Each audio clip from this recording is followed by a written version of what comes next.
Om Swastiastu. Assalamualaikum warahmatullahi wabarakatuh.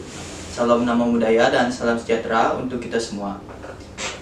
Baik, di sini kami dari kelompok 4 akan membawakan materi mengenai struktur pasar oligopoli, model oligopoli, dan model oligopoli Carnot. Sebelum dari itu, izinkan perkenalkan diri saya terlebih dahulu. Perkenalkan, nama saya Igus Timur Ramadi Astika Putra. Jadi di sini topik bahasan yang akan kami bawakan yaitu yang pertama struktur pasar oligopoli, lalu yang kedua model oligopoli Bertrand, yang ketiga model oligopoli Carnot, dan yang keempat perbedaan oligopoli Bertrand dan Carnot. Baik, pertama materi yang akan saya bawakan yaitu struktur pasar oligopoli. Struktur pasar oligopoli merupakan pasar yang di dalamnya hanya terdiri dari produk homogen yang dijual oleh produsen atau beberapa perusahaan. Pasar oligopoli dapat terjadi atas dua penjual atau dua perusahaan saja, yang disebut pasar duopoli menurut Sukirno tahun 1997. Jadi secara sederhana, menurut Nainggolan tahun 2005 mendefinisikan bahwa pasar oligopoli sebagai pasar yang menguasai pasar sehingga tindakan satu produsen akan mempengaruhi kebijakan produsen lainnya, baik dalam menentukan harga, kapasitas produksi, maupun kualitas produk yang di dalamnya terdapat beberapa produsen atau perusahaan. Lalu merupakan pertengahan antara pasar monopoli dan juga pasar monopolistis. Mungkin itu yang dapat didefinisikan dari pasar oligopoli. Lalu menurut Suprayitno tahun 2008 mengemukakan bahwa ciri-ciri pasar oligopoli sebagai berikut. Yang pertama, tiap produsen memiliki pengaruh atas harga produk karena terdapat relatif banyaknya orang produsen dengan konsumen. Lalu yang kedua, jumlah perusahaan akan cenderung konstan karena terdapat barriers to entry bagi produsen lain. Yang ketiga, penguasaan pangsa pasar ditunjukkan oleh nisbah konsentrasi penjualan yang dihitung berdasarkan presentasi aktiva perusahaan terhadap total aktiva. Lalu yang keempat, dilakukannya kolusi antar perusahaan satu dengan perusahaan lainnya sehingga cenderung akan menciptakan kartel. Hal tersebut dilakukan untuk menghindari perang harga dikarenakan dalam pasar oligopoli akan timbul kerusakan secara massal. Lalu yang kelima, price leader ada pada salah satu di antara produsen yang dalam pasar oligopoli. Lalu selanjutnya, perusahaan cenderung akan melakukan merger jika tidak mampu bersaing dengan perusahaan yang kuat. Lalu selanjutnya, unsur penting di dalam kemajuan perusahaan adalah inovasi dan penguasaan terhadap teknologi. Lalu yang terakhir, perbaikan kualitas produk akan menurunkan biaya produksi yang sulit untuk ditiru dengan cepat oleh pesaing dan memperluas pangsa pasar. Baik, perkenalkan saya Wiasa dengan NIM AR 279. Di sini saya akan melanjutkan presentasi dari rekan saya mengenai beberapa penyebab terjadinya struktur pasar oligopoli di suatu industri. Yang pertama, adanya usaha dari perusahaan untuk berproduksi didasarkan atas economies of scale, sehingga menyebabkan ada perusahaan dominan yang mampu menurunkan average cost-nya sehingga mencapai titik yang rendah dan tercapai efisiensi. Average cost yang rendah ini merupakan hambatan masuk bagi perusahaan-perusahaan yang baru ingin masuk ke dalam pasar. Lalu yang kedua, adanya pemberian fasilitas oleh pemerintah seperti lisensi dan pemberian hak paten. Lalu yang ketiga, karena adanya kolusi yang dilakukan oleh sektor pariwisata, oleh sektor swasta, termasuk kombinasi kekuasaan dan penguasaan sumber-sumber faktor produksi. Lalu selanjutnya saya akan menjelaskan tentang pasar oligopoli yang dibagi menjadi dua. Jadi pasar oligopoli dibagi menjadi dua, yaitu kooperatif oligopoli dan yang kedua non-kooperatif oligopoli. Ada tiga model dari pasar oligopoli ini. Yang pertama adalah oligopoli Carnot, oligopoli Bertrand, dan oligopoli Stackelberg. Jadi yang pertama model Bertrand.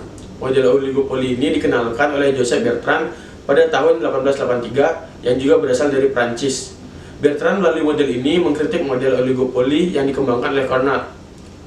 Asumsi yang digunakan dalam model Bertrand ini adalah sebagai berikut. Yang pertama, terdapat setidaknya 2 buah perusahaan yang memiliki produk homogensi. Lalu, yang kedua, perusahaan di dalam industri tidak saling berkooperasi. Yang ketiga, perusahaan memiliki marginal cost yang sama dan konstan. Lalu selanjutnya, terdapat strategic behavior antar perusahaan. Dan yang terakhir, perusahaan bersaing dalam harga dan membiarkan demand diatur oleh pasar. Mungkin sekian yang bisa saya presentasikan. Presentasi selanjutnya akan dilanjutkan oleh rekan saya. Terima kasih. Baiklah, selanjutnya saya akan melanjutkan pemaparan dari rekan saya. Selanjutnya saya akan menjelaskan materi mengenai model Carnot. Model ini diberi nama sesuai dengan penemunya, yaitu Anthony Augustin Carnot pada tahun 1801 sampai 1877 yang melakukan observasi pada kompetisi dalam pasar duopoli spring water. Pengertian dari model Carnot adalah menentukan berapa kuantitas yang akan diproduksinya. Karakteristik dari model Carnot ini adalah sebagai berikut. Terdapat lebih dari satu perusahaan dan produk yang dihasilkan bersifat homogenius. Perusahaan-perusahaan dalam pasar tidak saling bekerja sama. Perusahaan-perusahaan dalam pasar memiliki market power. Dan yang terakhir, jumlah perusahaan dalam pasar merupakan angka tetap, tidak berubah-ubah. Selanjutnya, asumsi dasar yang digunakan dalam model Carnot adalah bahwa setiap perusahaan akan berusaha untuk memaksimalkan keuntungannya dengan harapan keputusan pelepasannya tidak akan mempengaruhi keputusan para pesaingnya. Perusahaan mengasumsikan bahwa output yang dihasilkan oleh pesaingnya adalah konstan. Misalnya, P1 adalah harga milik perusahaan 1, sedangkan P2 adalah harga milik perusahaan 2. Maka, dalam equilibrium harga keseimbang kedua perusahaan tersebut adalah P1 sama dengan P2 sama dengan P dikali dengan Q, di mana Q adalah output total yang dijual di pasar atau dapat juga dijelaskan sebagai penjumlahan output masing-masing perusahaan, yaitu Q1 ditambah dengan Q2. Maka profit dari perusahaan 1 dapat kita tuliskan sebagai berikut. P1 sama dengan Q1 dikali P, Q1 ditambah Q2 dikurang dengan C. Jika dalam Carnot kita dapat melihat kurva reaksi output dalam pasar duopoli, maka dalam model persaingan Bertrand, kurva yang dapat digambarkan adalah reaksi harga antar perusahaan. Hal ini dapat dilihat dalam gambar di samping. Berbeda dengan model Carnot di mana hubungan output antara perusahaan adalah negatif. Pada model Bertrand, hubungan harga antara perusahaan bersifat positif.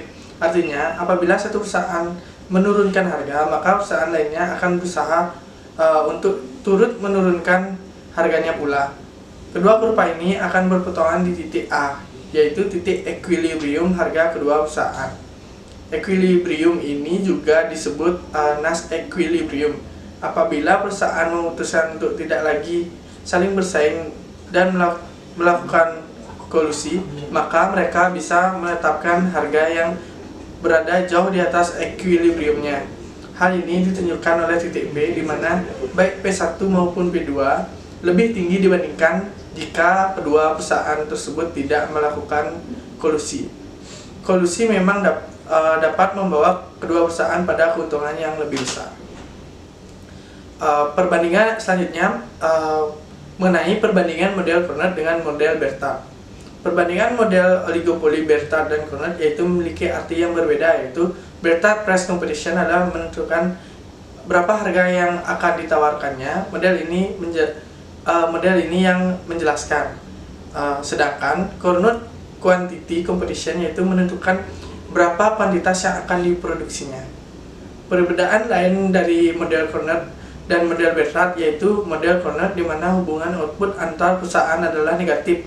Sedangkan pada model Bertrand, hubungan harga antar perusahaan bersifat positif. Maka artinya apabila satu perusahaan menurunkan harga, maka perusahaan lain akan berusaha untuk turut menurunkan harganya pula. Sekian pemaparan materi dari kelompok kami. Kami ucapkan terima kasih.